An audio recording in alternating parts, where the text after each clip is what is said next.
жерде жана шикарный базарларда. Өсөнбекович, биздин азыркы ККМ системасына эл каршы эмес. Баарыбыз силердин жүргүзүп аткан саясатты колдойбуз, бюджет болсун, элдер айлык акын алсын депчи. Болгону элге упрощенный вариант керек да, жеңилдетилген система. ККМге азыр бул жерде байкалар айтып өттү, 1% кошуп атышат. Сахар 100 сом болсо, бир кап сахарга 50 сомго чейин кошуп атышат, 35 сом. Ошол эле майды алсак, бардык нерсеге аз эле кошот, аптовый. Анан кантип биз выручкадан 6% төлөйбүз.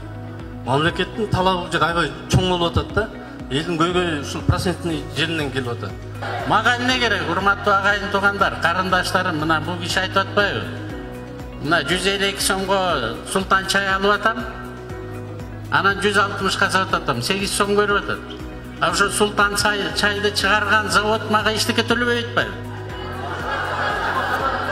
Ал аны төлөтөйүн десем, мага счет фактурасы менен товарың каяка кетти десем, эч жакка кеткен жок деп атат. Мен ошондуктан ал султан чайдан сурап атам.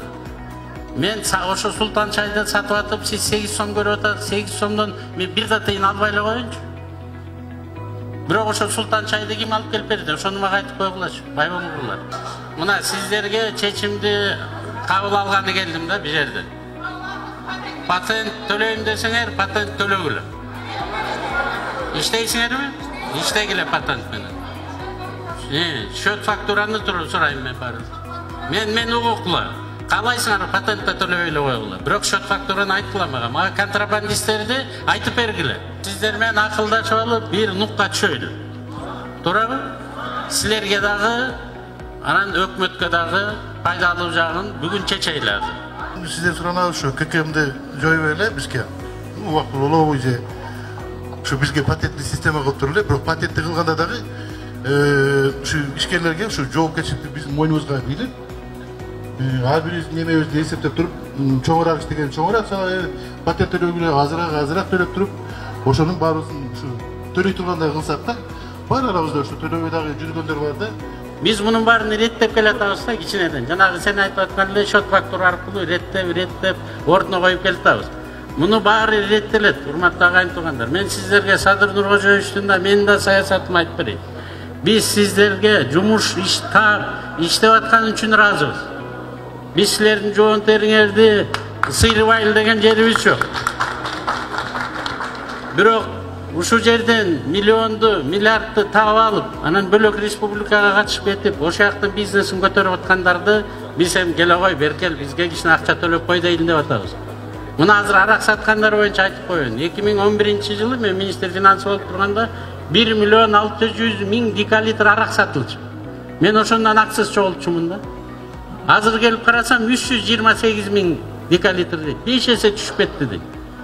Кочкордо ал убакта бир ресторан жок болчу. Азыр 11 ресторан пайда болду да. Вторник, среда, четвертен баштап занят дейт. Күндүр-түндүр иштеп атышат. Кана десем, баары эле башын жерге катат. Мына азыр СМБнын первый замы кетти, кармалды. Жумушунан кетти баары. Налогоебектердин баары кармалды. Биз үстүндө крыша жок азыр аларда. Мына Камчы Кыдыршаевич крыша болгон жер жок. Министр МВД жок, мен болгон жокмун. Садыр Нуркожоевич болгон жок. Азыр эми мына заводдордун ичине келип, азыр порядогун келтире баштады. Биз сиздерге только шарт түзүп беребиз. Мына азыр мери менен да сүйлөшүп атабыз. Моурекиндей жерлердин баарын жууганга, сатнакай кылып, Россияныкындай чоң-чоң фуд центрларды түзгөнгө биз даярбыз. Сиздер эптеп эле өзүңөрдүн жумушуңарды кылып, кыйнабай, жанагындай мына бул жерде карындашым айтып атпайбы, коррупционер келсе майлам жок берип коем деп. Бербей ага. Алардын баарына айтып берип койсоңуз, мага айтып койсоңуз, экинчи аны иштетпей коеюн ошол жерде. Анан сиздер менен чогуу эле акырын жылып кетелер. Бизге тынчтык гана керек, урматтуу агайын туугандар. Бизге патент эле ылайыктуу. Биз ал ККМди коюш үчүн бухгалтер жалдашыбыз керек. Фирмалар менен эсептешебизби, эл менен эсептешебизби, ККМди тактайбызбы?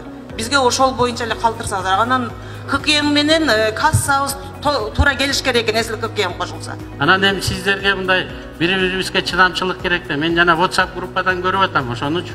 Азыр техника деген бар да, баардыгы. Баарыңар көтөрүлө жайлайбыз деп атат. Эл көбүрөөк көтөрүлсө, биз бийликти жайлайбыз да, анан бийликти алабыз деп. Ойлору жаман болуп атпайбы бөлөктөрдүн. Биз ошолорго жем болбойлу да. Айына бир жолу келип турайын дебедимби? Мына сиздерге айына бир жолу келип турайын. Биздин саясатты сиздерге түшүндүрүп берип турайын. азыр мына келип, мына силер менен акылдашып, ким менен эле урушуп эле, ким кимге эле каршы чыга берсин. Макулбу? Патенттин баасындагы силер менен акылдашып кечебиз, бүт электронный кылабыз. Анан бирок сиздер дагы мага жардам бересиздер. Угуз айтканын угуз айтып, угуз айтпаганын кыргызча айтып, бирок мага оптовиктерди жана крупный контрабандисттерди чыгарып бергиле.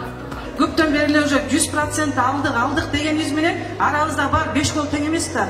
Ошон үчүн менден сурайбыз, ошо администрация байлап койсоңор патентти 100% алат болуш керек деп оюм бар. Рахмат. Ошондой кылабыз. Рахмат келгениңизге, бизге ушундай түшүнүктүү киши келип түшүндүрүп, бизге көзүбүз ачылып калды. Эми келгениңизге чоң рахмат. Анан эми урулдабай, чурулдабайлы ушу патент аркылуу эле калалы, тынч отуралы, барып эле ак үйдүн астына ажылдай бербей. Туура айтамбы?